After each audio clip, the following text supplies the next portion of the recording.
What's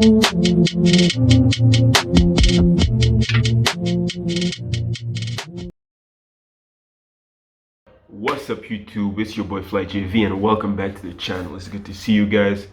In today's video we're going to be talking about something a little bit more serious, just like my 5 things I had to say about before becoming a pilot. Basically, there's going to be 5 tips to be the best airline pilot you can be and how to maximize your potential. Because as an airline pilot, your duty is to basically learn every day and to be as safe as possible. And with this video, I'm going to be giving you my personal tips that I've learned through my time as an airline pilot up to today. And I really hope that video has value for you. So let's get into it. FlyJV forever.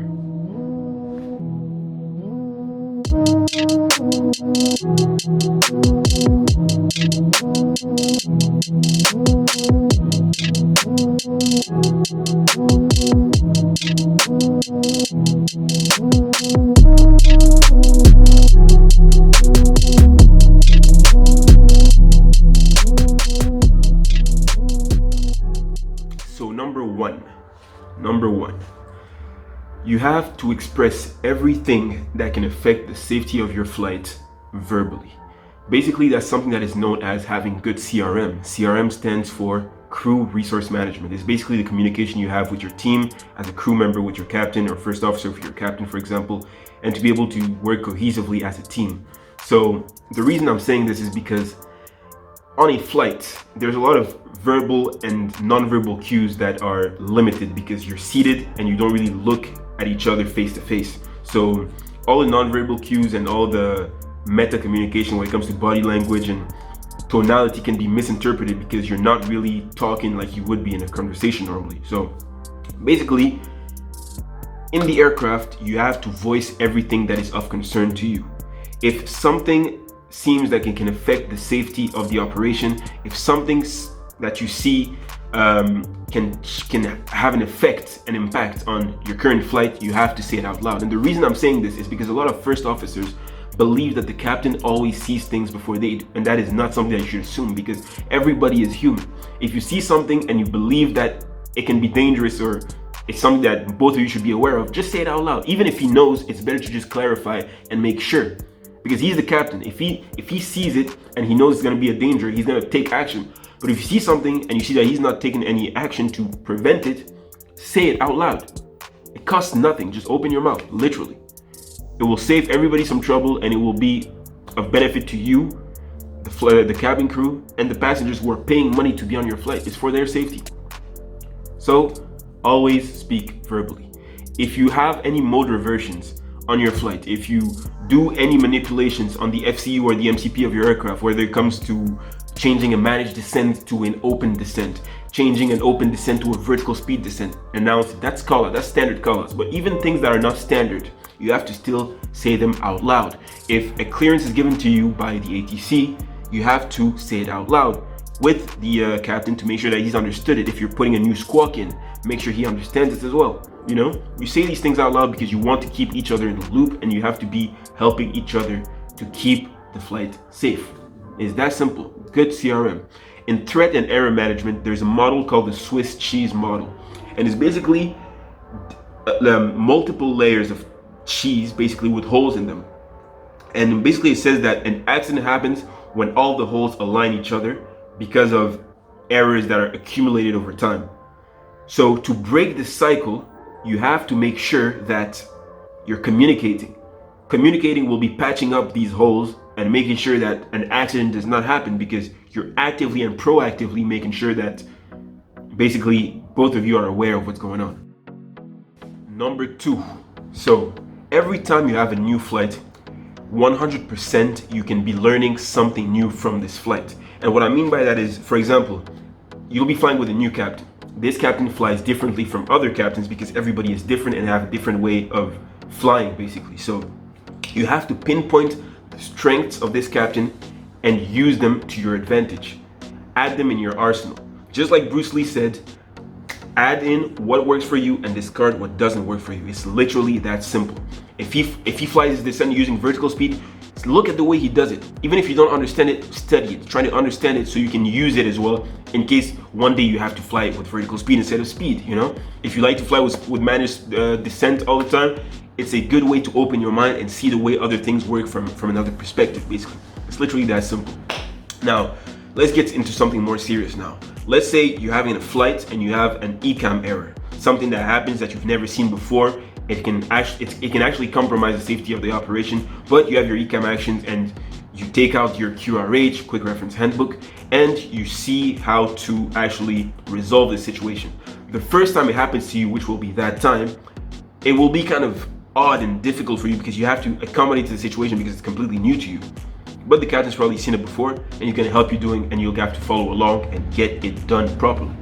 Now, when this happens, as soon as it's resolved, you take a booklet, and like I said in my previous videos, you should have a booklet with you at all times in your bag or in your pocket or something that you carry with you in case something like this happens, so you can take notes and learn for next times. Because if a situation is new to you more than one time, it's your own fault. It's because you haven't been paying attention. So you'll take notes about it and you will have quick references into it on how to solve that problem, so next time it happens you can quickly and efficiently resolve that problem. Literally that simple. Now, short-term memory is basically you memorizing about 5 plus or minus 2 things inside of your head. That is not a lot of things. Do not rely on your memory to be able to remember things and recall past ECAM actions and past errors that you've had, emergencies, etc., because that will not work. The difference between a safe pilot and a pilot that is not safe is the safe pilot is always learning. Every time he has a new situation, he adds it into his arsenal, because you will never know your aircraft 100%. That's just not possible. No matter how many years you've been on the machine, there will always be functionalities and there will always be emergencies that have never occurred and happened to you. So you have to be learning, you have to put yourself into situations, and you have to read as much as possible. You know? That's it. Number 3. Now, that is very important, this one. You have to practice manual or selected approaches at least once a week, especially as a new airline pilot. And the reason why that is important. First of all, before I even get into it, I want to say this advice was actually given to me by one of the best pilots I've ever flown with, one of the best captains I've ever flown with. And that is just not just me saying it, it's backed up by a lot of other pilots who have flown with him. Basically, the reason it's so important to practice manual and selected approaches is because basically it keeps you on your toes. Basically, it's the concept of staying ready instead of getting ready. You know, if you get into an airport that you're used to flying to, or if you get into whatever airport, right? If the airport is permitting it, if the traffic around you is not that dense, not that big, there is no reason for you to go completely automatic, man. Take that auto thrust off, take that managed nav off, and fly the thing raw data. If it's an ILS, fly it raw data. Disconnect the auto thrust and intercept the ILS by yourself. Descend by yourself. Control the thrust by yourself and get a feel for it. Get used to it. Look at your speed trend. Understand what the instruments are telling you and know how to read and fly your aircraft. Have a feel for it. Because in emergency situations, your brain will revert to basics. Let's say you have an emergency situation where your AP gets off. You lose your auto thrust. God forbid, like something bad like that happens. And you're not used to this. And on top of that, for example, you have a crew incapacitation, your captain is off, completely dead. Let's hope this never happens, but it's just putting you into the situation for like this. I'm just putting that into your head just for representation, right? So let's say that happens. What are you gonna do? Are you just gonna wish you knew how to do it, or are you actually going to take matters into your own hands and like land the aircraft? It will be a lot easier if you've practiced it before. And like I said, your brain always reverts to the basics. So that should be basic to you. You're out into an airport. The ILS for some reason is unserviceable because it's in repairs and it's been set in the note times that it will not be available for the time being, and you want to do a VOR. Don't do an approach VOR all the time. Do a selected one. Pull heading, take the matters into your own hands, set it by yourself, look at the beam bar moving, intercept it, have an anticipation, look for it, go into track FPA mode, calculate your flight path angle, set it, and just get the timing and get used to it. You won't always have to be cramming information just before simulators when you have to go back on your renewal and your proficiency checks and stuff like that, you know? It makes sense. It makes sense. Now, that's basically it, man. That's number 3. Always stay on your toes. Practice, practice, practice. Selected approaches, managed approaches once a week. That is all. It's very fast. It's very fast and it's very simple to do.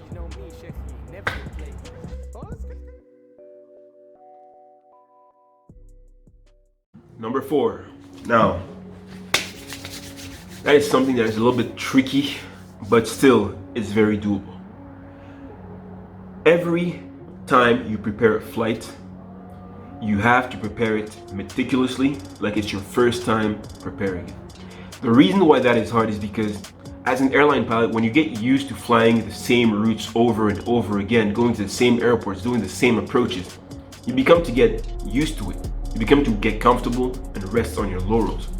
And this number 4 right here is basically about getting out of your comfort zone, just like number 3 as well with the managed approaches, with the selected approaches, and manual approaches. You should not rest on your laurels. You should always prepare the flight like it's your first time. And I'll explain to you how to do this. Put yourself in the shoes of your captain. Let's say if something goes wrong and you have to make a decision, the decision you take will be held back against you. Everything falls back on your shoulders. Everybody expects you to have the answer to the problem. How would you feel about that? That's the mindset you have to put yourself in order to be able to prepare a flight like you're supposed to prepare a flight, not just out of habit. Because when we get used to doing the same thing over and over again, what do we start doing? We start doing things mechanically without actually thinking. We start writing in numbers, we start writing in a certain amount of fuel, blah, blah, blah, blah, blah, blah, because we're used to doing the same thing over and over. You don't want to get used to doing the same thing over and over. You want to take out your airways high altitude chart, look at what airports are around me. What suitable airports are along my route? What suitable airports are at destination? If I take off and I have an engine failure or an engine fire directly after takeoff, what am I going to do? Am I going to turn left? Am I going to turn right? Am I going to ask for delaying vectors to go back? Am I going to ask for vectors to be sent back to the initial approach fix and start an ILS approach? Am I going to go back to this point and take a hold, finish treating my failure, and go back to the airfield? Am I going to have to do an overweight landing checklist? Do I know how to do an overweight landing checklist? Oh, maybe I should look at that because I haven't practiced an overweight landing checklist in a while. You know, you have to be aware of all of these things, and to be aware of all of these things is to prepare your flight like you're supposed to prepare it, not in a way that is fast because you know how it's going to go and you assume nothing's going to happen. Let me remind you of something. As an airline pilot, you're not paid for just taking off and landing. You're paid for what can go wrong. You're paid to handle emergencies. If an engine failure happens, if you lose an engine, this should be normal to you because you've practiced that in the sim all the time. You know? So yeah, that's number 4. Do not rest on your laurels. Always prepare flights like it's your first time preparing them. Think captain. Think as if you were the captain. Everybody's lives is on your hands. What would you do?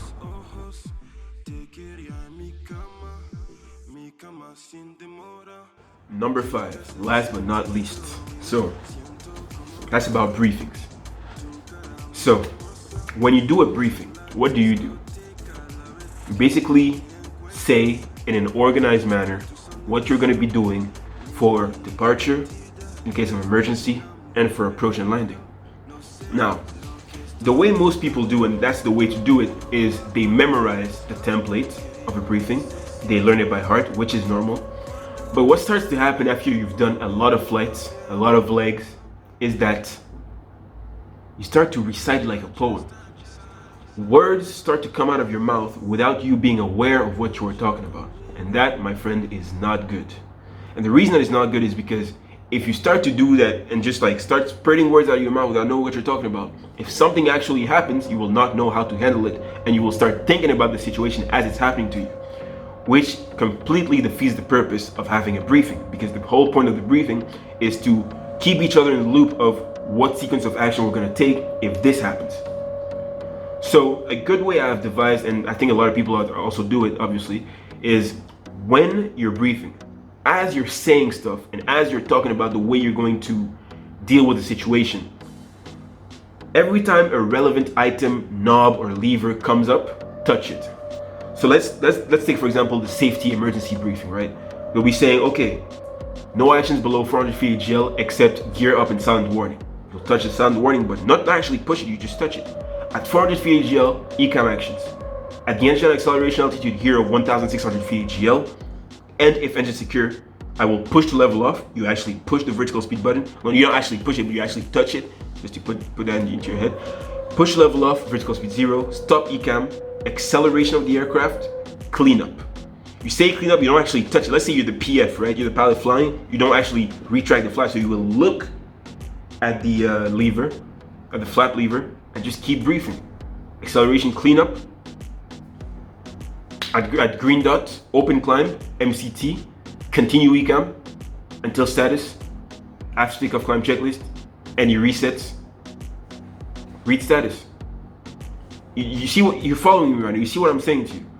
You should do everything conscientiously. You should be aware of everything that you're saying, so you do not become mechanic. And that is something that is very hard to do, and there will always be days when you will do it mechanically because you're tired, and that is completely understandable. But what I'm saying is you should always just try to do your best to stay aware in the aircraft, because that saves lives. I've never been in a situation like where I almost died in the aircraft, but I want to be ready if something like that ever happens. You know what I'm saying? So guys, anyway, that was my 5 tips. I hope they helped. I hope they make sense. Thank you very much for watching. Now, I want you guys to follow me on social media. Follow me on Instagram. Follow me on Twitter. On my Instagram, which is Jason Voudery, go tag me in one of your stories and write FlyJV Forever in the caption. I'll try to take as many pictures as I can and put it in my next video. So guys, thank you again for watching. It was FlyJV, and as you know, FlyJV forever. Cut it.